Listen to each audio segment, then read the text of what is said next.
Yo, in real life, when you think about pirates, what image comes to mind? You're probably thinking of somebody dirty and nasty, just some desperate peasant with no morals that'll lie, cheat, steal, whatever it takes to get by. Or maybe you're thinking about somebody more tactical, somebody sneaky and untrustworthy, just the scum of the earth. Whatever you were thinking of, I guarantee it looked nothing like this. I think it's safe to say that the way pirates are depicted in One Piece is a bit sanitized, especially when it comes to the Straw Hats. All these conversations about friendship and camaraderie and fighting for the common good, we all know real life pirates didn't give a f about that. Like in real life, if one of your crewmates got arrested by the government, GG. I'm sorry to hear that, bro. It's raps for you. They're not doing this long drawn out rescue mission where we have to save our crewmate, our friend, our Nakama. So you know, One Piece is not the most accurate depiction of pirates in the world. But if there's one man who truly represents piracy to its core, it has to be Marshall DT.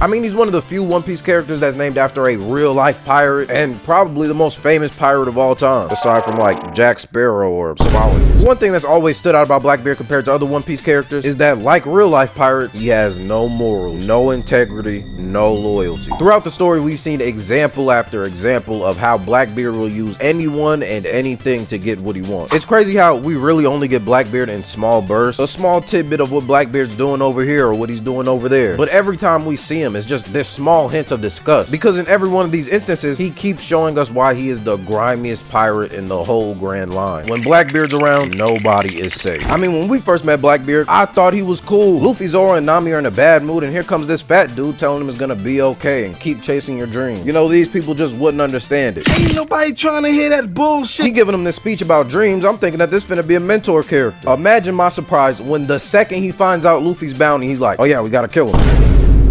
I thought you liked us. But that's the crazy thing about Blackbeard. It doesn't matter if he likes you or not. Blackbeard could be chilling with you. Hey, I rock with this dude. He cool peoples. We both got dreams and shit. Let somebody whisper in his ear, hey, I'll give you 50 bucks if you knock his ass out. You're slumped. And he's not gonna feel bad at all. He's gonna laugh in your face. But hey, Blackbeard a bag chaser. I gotta respect. He was cheesing hard as shit chasing the strides. This nigga was having the time of his life. That's the craziest part. How happy he is while he's doing it. It's not like when Kaido struck down Odin or struck down Luffy and it was like, oh, I wish it didn't turn out that way. Like when he pulled up on Ace. Mind you, Blackbeard was a part of the 2nd Division. Ace was his commander. And he's the one who convinced Ace to take the role of commander in the first place. I remember that flashback. Ace was like, hey T, you've been on the crew for a long time. Why don't you try to become commander? Oh nah, Ace. You know I don't have any ambitions like that. I'm just happy to be on the crew. Boy, that scene made me sick to my stomach. Knowing this whole time he was just waiting for his opportunity. And he slimed Ace something fierce, boy. He did not care. And it's crazy because you could tell that he liked Ace because he offered for Ace to join his crew. As soon as Ace declined, it's alright, I gotta turn you in. This was his homie for years. Do you know how crazy that is? They probably almost died together, eat, drank, slept together. None of it meant anything to him. He was just waiting. That's what's so crazy about Blackbeard. Knowing that he was probably one of the strongest members on Whitebeard's crew, but he purposefully kept himself out of the limelight so that he didn't have a bounty so nobody knew who he was. And even more so, you gotta have some screws loose to decide to kill your own crewmate because they got a devil fruit that you want. You don't think you could have just asked them for it? Like the way Thatch got done is so crazy. You couldn't have made some type of trade for it. I'm sure Thatch didn't want the devil fruit that bad. But no, this is Blackbeard, so his first option is stab him in the back and disappear in the middle of the night. Could you imagine being the Whitebeard pirates the next morning? You wake up, Thatch dead, Teach gone, devil fruit gone, and then a couple weeks later you see him on the news talking about my name's Blackbeard and I'm gonna be king of the pirates. I feel Ace, man. I would have been on the same time and bruh gotta die. And it's even crazier knowing Blackbeard's history with the Whitebeard pirate. It's one thing to slime your crew out. These niggas raised you. He joined the crew when he was like 10 years old. Whitebeard was literally his dad for his whole life, meaning he had been plotting to betray all of them since a little ass kid. We saw the scene of when Teach joined the crew. He was begging, please man, my mom's kind of homeless. Dude, I'm watching this stream. Why you try not to? I think that's the saddest part about Marineford, aside from the whole Luffy's brother getting a hole punched through him and dying in his arms and Luffy having to deal with it alone because he was separated from the rest of the Straw Hats. Aside from all of that, the saddest thing about Marineford is just knowing the kind of relationship Whitebeard had with his crew and obviously had with Teach just for him to betray them. But let's talk about Marineford. Even his mode of transportation, how Blackbeard even got into Marineford, he had to hold somebody. The whole reason for all that stuff with Ace was just for him to become a warlord. And he was probably a warlord for like a week tops before he betrayed the world government. This dude cannot be trusted. I don't know why people form alliances with him. You can't trust him. This is why the warlord system is so stupid. I've talked about it before, but there's no reason why just because you have have warlord status, that means you can just waltz right into Impel Down and nobody could say anything to you. What? He's still a pirate. Why are we giving him this much clearance? We already got Boa in here sneaking criminals in. But then we get to Blackbeard. I've never seen a mission go so perfectly for somebody, especially in One Piece, where things always go wrong. Nothing ever goes as planned. This is how wild this nigga is. We've seen Luffy go around to get his crewmates, right? Goes to an island, sees somebody he finds interesting, asks him a few questions. Hey, you should join my crew. You know, fights with them a little bit, sees they got some hands. That's standard procedure when getting a crewmate. Not when you're Blackbeard though. He walks into level 6 and says, hey, some of y'all look kind of strong. All right, I know what we're gonna do. All of y'all fight to the death, and whoever survives gets to be a part of my crew.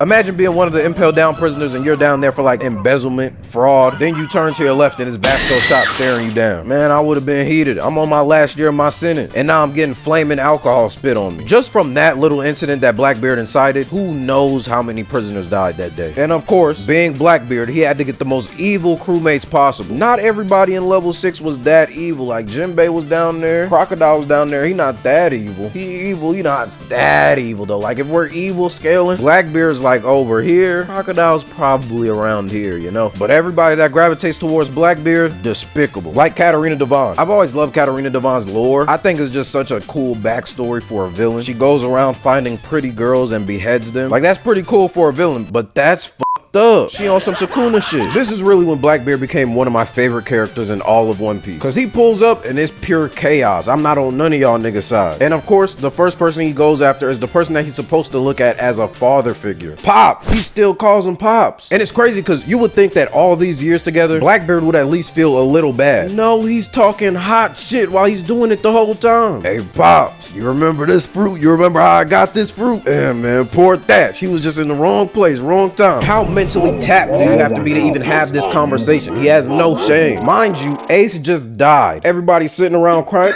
Ace, no. I don't even remember if Blackbeard even looked Ace's way. The only thing he cared about was getting that devil fruit. Everything else was an afterthought. And the way they did Whitebeard, it still heats me up to this day. First of all, Whitebeard was handling T. I'm not gonna lie to you. But this is what really pissed me off. Whitebeard is putting a pause on him, and Blackbeard has the nerve to say, no, Pop, you wouldn't do this to your own son, would you? I can't believe this dude!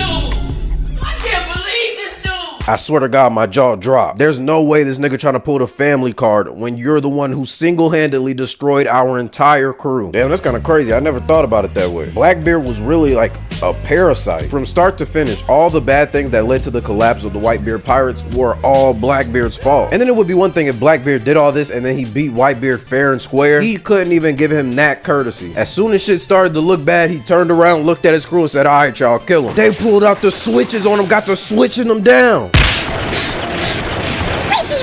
That's when I knew, oh yeah, this is the grime lord of One Piece. I still remember watching that scene. It felt like it went on forever. They had to give him like 100 shots right there. When he popped out with the Goro though, I'm sorry, but that still might be one of the most gangster moments in all of One Piece. Cause we have been told before, this fruit is crazy. And the only reason it hasn't destroyed hella shit is because Whitebeard keeps good control over it. You know Blackbeard don't care about none of that. It was pure destruction. The whole island gone. All the Marines are still there. The entirety of Whitebeard's crew is still there. They're about to jump you. He doesn't give a until Shanks pulled up. But in Blackbeard's defense, at least he not a hoe like Mihawk. He didn't immediately leave as soon as Shanks pulled up. Blackbeard was still talking his shit. Hey, that scar looked nice on you. Remember how you got that?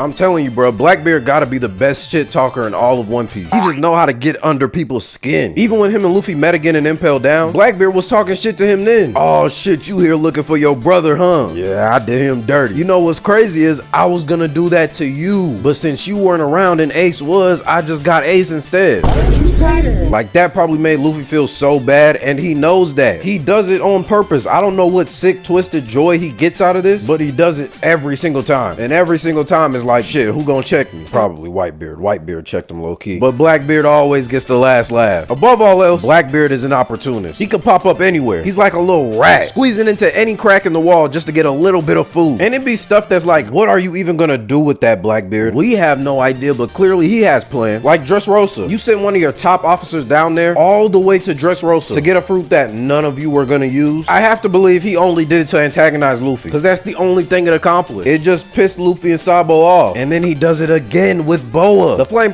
fruit, maybe you could have used that. Your crew is ugly as shit. None of you are gonna be able to use Boa's fruit. I'm sorry to tell you, Teach, but nobody on this planet has a crush on you. And now I'm gonna get comments of people that actually do have crushes on Blackbeard of all people. Don't piss me off. But the Boa situation is exactly the kind of thing I'm talking about. He pulls up, he has one goal, get Boa's fruit. Okay, Rayleigh shows up, puts the fear of God in. Well, we couldn't get Boa, but at least we got Kobe. It's so crazy how quick it's just like, all right, f it, I'll take what I can get. And then how quickly he makes that a part of his plan. Okay, we can use him as a bargaining chip with the world government, and things just always go right for him, because he loses Kobe, but then he gets Garp, an even better bargaining chip. The world government didn't have to come save Kobe, but they have to go save Garp. They lose so much face just from allowing Garp to be captured. And it's not like he knew this was gonna happen or anything, but when it did, he took advantage immediately. It didn't even take a second thought. He's just always around, bro, especially ever since Wano. Every time we think something doesn't have to do with Blackbeard, he's always involved somehow. Even right now in Elbaf. I'm not gonna spoil nothing, but how is he always here? I remember after Wano, when Shanks was patrolling around Wano, because he was like, I feel like Blackbeard is gonna try to spawn camp one of the supernova as soon as they get out of Wano. He was absolutely right, because that's the exact kind of scummy shit Blackbeard would do. I'm not even gonna wait for y'all to get on y'all feet again after fighting 2 Yonko. And what's crazy is he just picked a random island that was by Wano. Like, I know one of y'all are gonna come this route. It doesn't even matter which one of you it is. And he slimed Law the hell out. And it's crazy because Oda tried to give Law a little bit of respect. He made him look kind of good fighting Blackbeard. And then we got to the off-screen moment. We come back, Law is laid out. Like, what did this nigga do? Put you through a cheese grater? At the end of the day, Blackbeard's a scumbag. He's a piece of shit. But I love him, man. He's gonna kill Shanks. He's gonna kill Emu. And he's gonna be top 1. There, I said it. That's just my opinion. Don't cancel me. But yeah, man, that's all I got for y'all boys today. Let me know what you think about Blackbeard, Marshall D, Teach in the comments below. And comment darkness if you made it to the end. Just confuse all the niggas that didn't make it here. Like the video if you liked the video. Subscribe to the channel. And yeah, man, I'm gone.